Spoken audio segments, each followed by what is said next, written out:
There's a disturbing trend going on in America these days, rewriting science to fit ideology or just to fit what you want reality to be. We've gone from fat acceptance to fat celebration. That's new. To view letting yourself go as a point of pride? We used to at least try and be fit and healthy, and society praised those who succeeded. Now the term body positivity is used to mean I'm perfect the way I am because I'm me. It's Orwellian how often positivity is used to describe what's not healthy. Of course you can get away with anything bad for you when you're young, but let me ask you this. Have you ever seen a fat 90-year-old?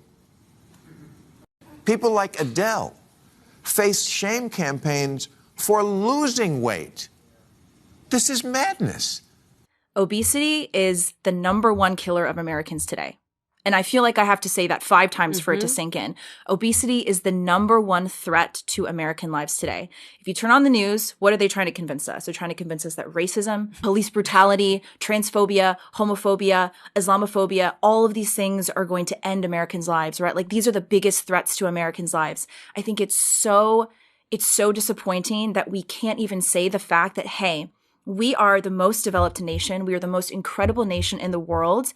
And yet at the same time, we have the highest rates of obesity. How on earth is that even possible? And it's not even just now. If you look at the history, 1949, the National Institutes of Health, they issued a statement saying that obesity in the 40s was an issue. 1950s, 1960s, and the 1970s, I think it was. The NIH said that obesity was the most prevalent metabolic disorder of the age. Yeah. That was in the 70s. And now it's 2019. And then not only are we not addressing publicly what's really happening with obesity, but we've taken it a step further. We're glorifying women for being obese and not for their accomplishments. It's not like a woman happens to be overweight and she's accomplished something incredible, because that's a different story. But we're praising and glorifying women simply for being obese, right? Simply for showing their obesity and showing their big bodies. There's something really, really wrong with that. And there's something really sad to that too. And it always brings me back to, I think, kind of the crux, the foundation of the radical left's platform. It's amoralization.